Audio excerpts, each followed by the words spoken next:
ఇర్మీయా గ్రంథం 3:7-8 దేవుడు మాట్లాడుతున్న మాట చూద్దాం.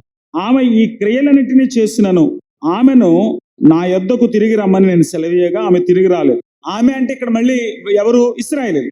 మరియు విశ్వాసఘాతకురాలకు ఆమె సహోదరి అయిన యోధా దాన్ని చూశాను. ఇశ్రాయేలు దేశం 2 భాగాలు అయిపోయినాయి. ఒకటి యోధా దేశం, ఇంకొకటి ఇశ్రాయేలు దేశం.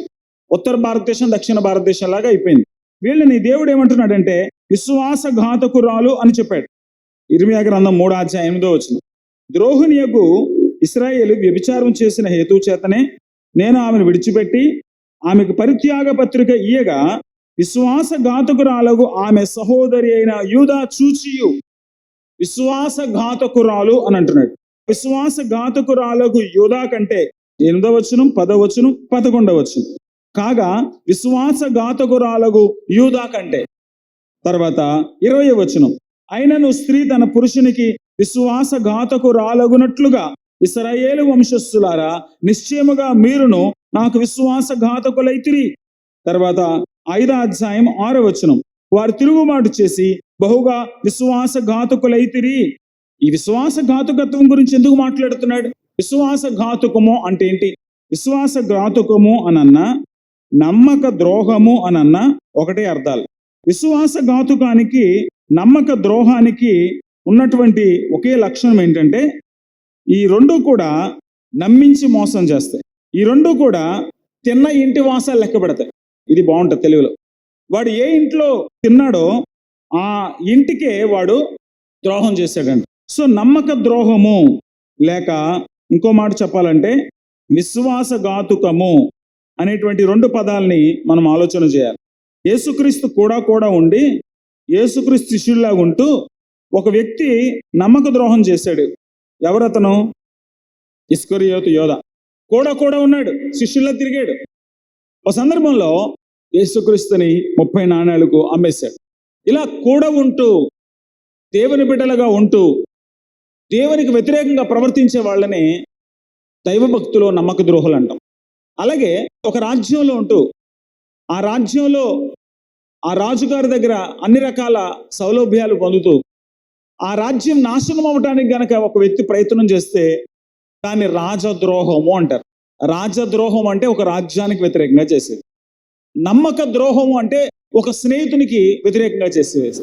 విశ్వాసఘాతుకము అంటే ఇక కన్న బిడ్డ తండ్రికి, లేకపోతే సొంత భార్య భర్తకు, లేక భర్త భార్యకు మోసపూరితంగా జీవిస్తూ ఆ బాంధవ్యానికి మచ్చ తెచ్చే విధంగా కళంకమయ్యేటట్టుగా గనక ఎవరైతే ప్రవర్తిస్తారో వాళ్ళని నమ్మక ద్రోహులు అని అంటాం. కాబట్టి ఈ రకమైనటువంటి ప్రవర్తన ఇశ్రాయేలులో ఉండింది. అందుకే దేవుడు వాళ్ళకు బుద్ధి చెప్పడానికి వాళ్ళను విడిచిపెట్టాల్సి వచ్చింది. ఈ విషయం బైబిల్లో దేవుడు అనేక రకాలుగా అనేక సందర్భాలలో తెలియచేస్తూ వచ్చాడు. వాస్తవానికి మీరు యెహెజ్కేలు గ్రంథం 16 వెళితే ఇశ్రాయేలు జీవితం గురించి మాట్లాడుతూ దేవుడు ఏమంటాడంటే, ఒకసారి నేను రోడ్డుని వెళతా ఉంటే ఒక పసిబిడ్డ అలా రోడ్డు పక్కన విడిచిపెట్టబడింది.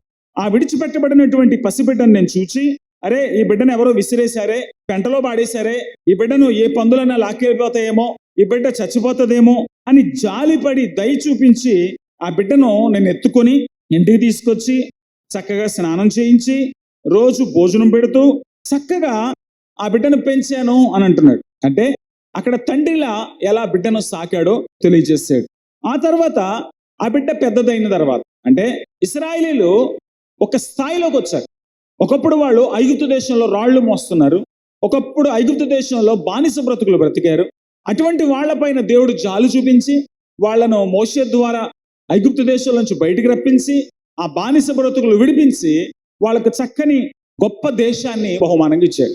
ఆ గొప్ప దేశంలోనికి వాళ్ళు వచ్చిన తర్వాత ఆ పాలు తేనెలు ప్రవహించే దేశంలో వాళ్ళు దేవుని స్తుతిస్తూ ఆరాధిస్తూ దేవుని బిడ్డలుగా నమ్మకంగా యథార్థంగా జీవిస్తూ అనేకల ముందు దేవుని బిడ్డలంటే వీళ్ళురా, వీళ్ళ దేవుడు ఎంత గొప్పవాడురా అని మంచి సాక్ష్యాన్ని పెంపొందించాల్సిన వాళ్ళు దేవుని నామానికి అవమానం కలిగే విధంగా ప్రవర్తించారు.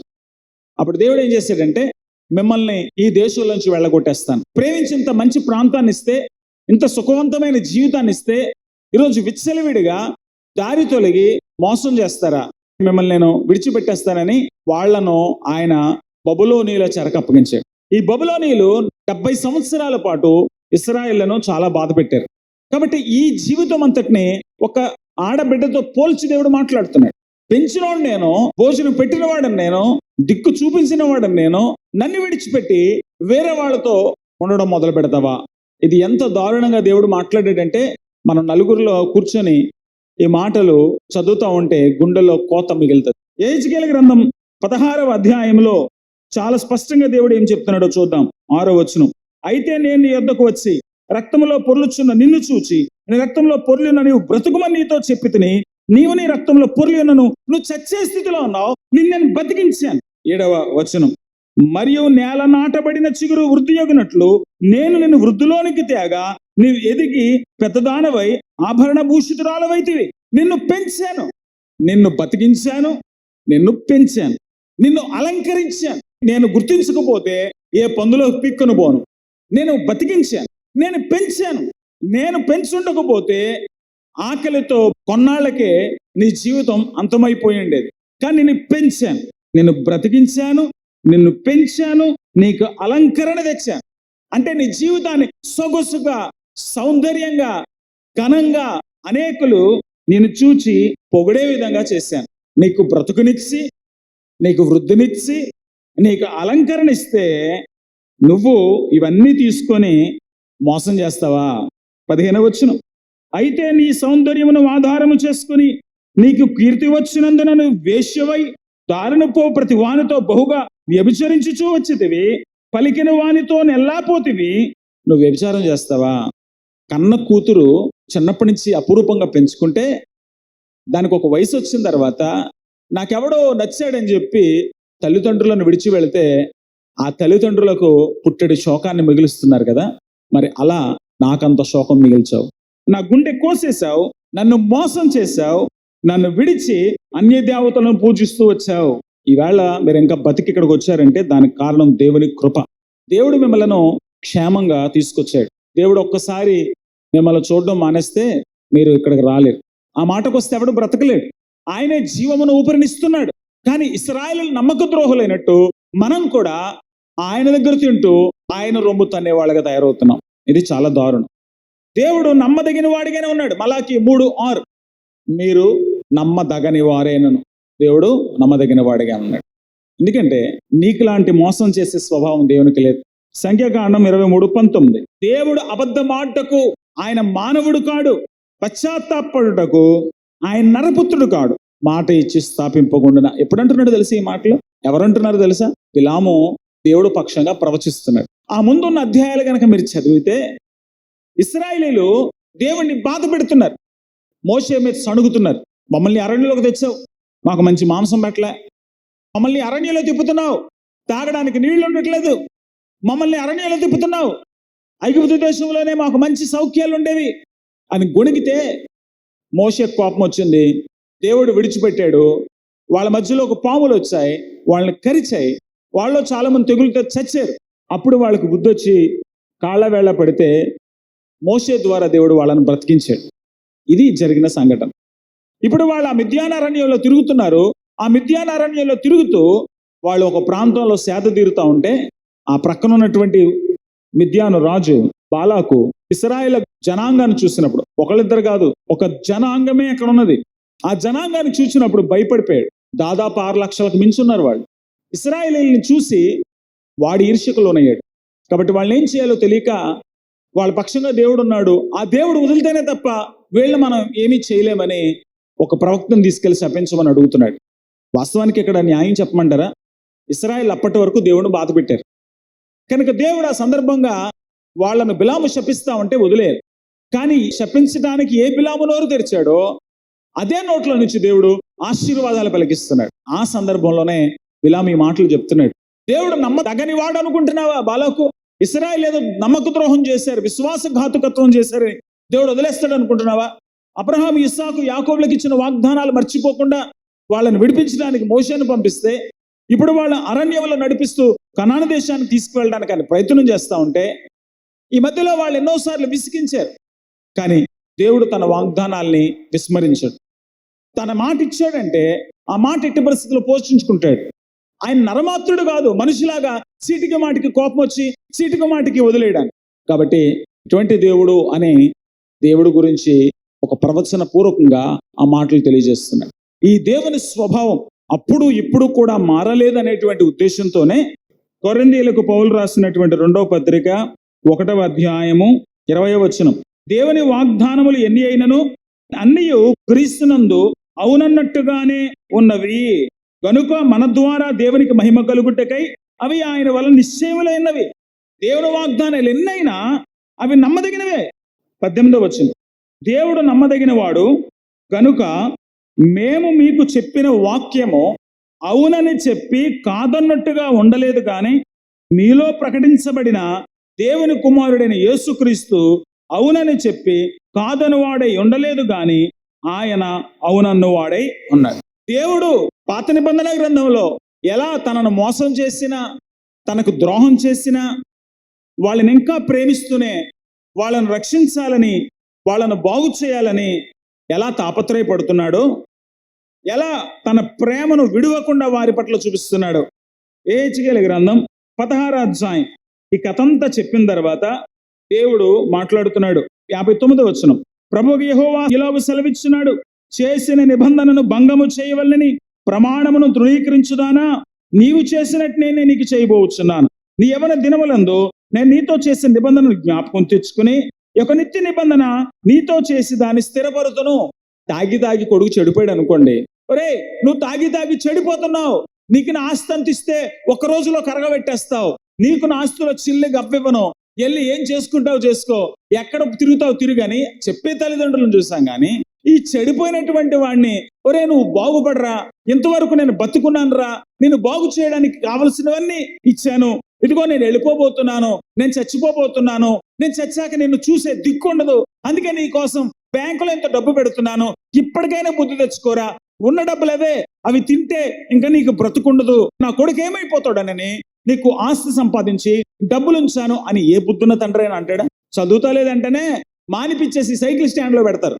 ఎన్నిసార్లు డబ్బులు ఇచ్చినా వాటికి తిరిగి జవాబు చెప్పకపోతే వాడికి చిల్లిగవ్వ కూడా ఇవ్వరు. కానీ ఇశ్రాయేలీలు ఆయన బ్రతికించిన తర్వాత, ఆయన పెంచిన తర్వాత, ఆయన అలంకరించిన తర్వాత, ఆయనని విడిచిపెట్టి వీళ్ళ ద్రోహం చేసిన ఆయన అంటున్నాడు, నువ్వు ద్రోహం చేసావని నన్ను వదిలేస్తే నువ్వు నాశనం అయిపోతావు, కనుక ఒక శాశ్వతమైన నిబంధన నీతో చేయాలనుకుంటున్నాను.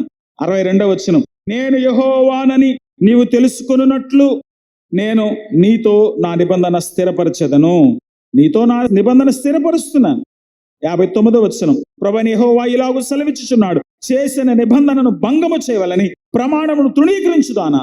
నువ్వు మోసం చేసావు, నేను మోసం చేయబోవటం లేదు, నీతో నిత్యమ నిబంధన చేయబోతున్నాను. 63వ వచనం, నువ్వు చేసినది అంతటిని నేను ప్రాయశ్చిత్తము చేయగా దాన్ని మనసునకు తెచ్చుకొని సిగ్గుపడి సిగ్గు చేత నోరు మూసుకుందు, నా గురించి ఒక్క మాట కూడా అంటానికి నోరు ఎత్తకుండా నేను నీపై దయ చూపిస్తాను. హోషేయ గ్రంథం మీరు చదివినప్పుడు హోషేయ ఒక మంచి ప్రవక్త, కానీ దేవుడు ఇశ్రాయేలీయుల జీవితం ఏంటో తెలియచేయాలని హోషేయతో అంటాడు, హోషేయ నువ్వు వెళ్ళి ఒక వ్యభిచారిని పెళ్లి చేసుకో అంటాడు. అంటే ఒక వేశ్య దగ్గరికి వెళ్తాడు, డబ్బులకి శరీరాన్ని అమ్ముకునే ఆమె దగ్గరికి వెళ్తాడు. వెళ్ళి అమ్మ నేను ఒక మంచి ప్రవక్తని, దేవుడు నిన్ను పెళ్లి చేసుకోమంటున్నాడు, ఎకనైనా నీ వేశ్యావృత్తి మానేసి రోజుకొకరితో పడుకొని కొత్త కొత్త రోగాలు తెచ్చుకొని ఎవరికీ చెందకుండా అనారోగ్యంతో కుక్కచావు చచ్చే కంటే ఒక ప్రవక్తగా నా దగ్గరుండి గౌరవం పొందుతూ గౌరవమైన బతుకు బతకడానికి నీకు ఇష్టమా అంటే ఆమె ఇష్టమే అన్నది. ఏమనుకుందంటే పాస్టర్ గారు కదా డబ్బులు బాగొస్తాయి అనుకుని వచ్చింది. వచ్చిన తర్వాత ఎన్నో మాటలు పడ్డాడు హోషేయ. ఎక్కడికి వెళితే అక్కడ, ఒరే ఆ బజారు దాన్ని ఎందుకు చేసుకున్నావురా, దాన్ని అందరూ పాడు చేసిన వాళ్ళే, దానికి పరువు ప్రతిష్టలు లేవు, మానం లేదు, దాన్ని తెచ్చి చేసుకున్నావు ఏంట్రా అంటే దేవుడు అలా చేసుకోమన్నాడు. ఏం మాట్లాడలేపారు. అయితే ఆమెకు మంచి ఇల్లు ఇచ్చి మంచి బ్రతుకునిచ్చి కావలసిన సదుపాయాలు సమకూరుస్తూ ఎంతో ప్రేమగా ఒక్క మాట అనకుండా, ఆమె గత జీవితాన్ని గుర్తు చేసుకోకుండా ఆమెకు పిల్లల్ని కని ఆమెను మంచి సంసారిగా చేస్తే, ఈయన ప్రవచనాలు చెప్పడానికి బయటికి వెళ్తే ఈవిడ మళ్ళీ కొంపటి తెరిసింది. వాళ్ళని వీళ్ళని విటులను పిలుస్తూ వాళ్ళతో వ్యభిచారం చేస్తూ డబ్బులు సంపాదిస్తుంది. అప్పుడు ఎవరో అన్నారు, పాస్టర్ గారు మీరు ఉన్నారా, బయటకు రాగానే మీ ఆవిడ రోడ్లంటే తిరుగుతుందండి. ఎవడో కనపడగానే అన్నాడు, అబ్బా నీ ఆవిడ ఎంత అందంగా ఉంటుందో తెలుసా, నిన్న రాత్రి దాంతోటే పడుకున్నానంటే పాస్టర్ గారు గుండె పగిలిపోయింది.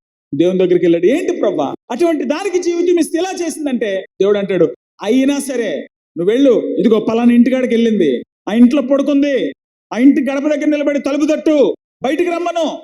ఎలా రమ్మంటాను ప్రభా, అయినా రమ్మను అంటే, సరే దేవుడు మాట కాదనలాగా వెళ్ళాడు. చూసే వాళ్ళకి ఎలా ఉంటది, ఎవరన్నా చిన్న మాట వస్తే భార్య మీద కాళ్ళు విరగొడతారు, తన బిడ్డ తప్పు చేసిందంటే చంపుతారు. కానీ దేవుడు నాడు నువ్వు వెళ్ళి అక్కడ నిలబడి అన్నాడు. అందరూ చూస్తా ఉంటే కళ్ళంట నీళ్లు పటపట కారుతున్నాయి. ఆ వ్యభిచారి కోసం ఈ ప్రవక్త గుమ్మం దగ్గర నిలబడి పిలుస్తున్నాడు. ఆమె లోన చక్కగా పడుకొని ఆనందిస్తుంది. వాళ్ళు ఇచ్చిన డబ్బులతో జలసాలు చేస్తుంది. ఎవరో చెప్పారు, మీ ఆయన బయట ఉండి చూస్తున్నాడంటే గబగబా బయటకు వచ్చింది. అంటున్నాడు, అమ్మా ఇంతవరకు ఎంతో దౌర్భాగ్యంగా బతికావు, నీకు మంచి జీవితం ఇచ్చాను, కానీ దాని కూడా కాదని ఈవేళ ఈ విటులు వెనకాల పడుతున్నావు. నీ బతుకు మార్చుకోవా, ఇలాగే తిరిగితే నువ్వు నాశనం అయిపోతావు. నేను ఇంకా ప్రేమిస్తున్నాను, నీకు ఇంకా అవకాశాలు ఉన్నాయి, వస్తావా ఇంటికి, దయచేసి రా, నీ జీవితం మార్చుకోని అడుగుతున్నాడు. నాకు ఒక మాట చెప్పండి, ఇలా మాట్లాడే వ్యక్తిని నిజ జీవితంలో ఒక్కనైనా కనుగోగలమా?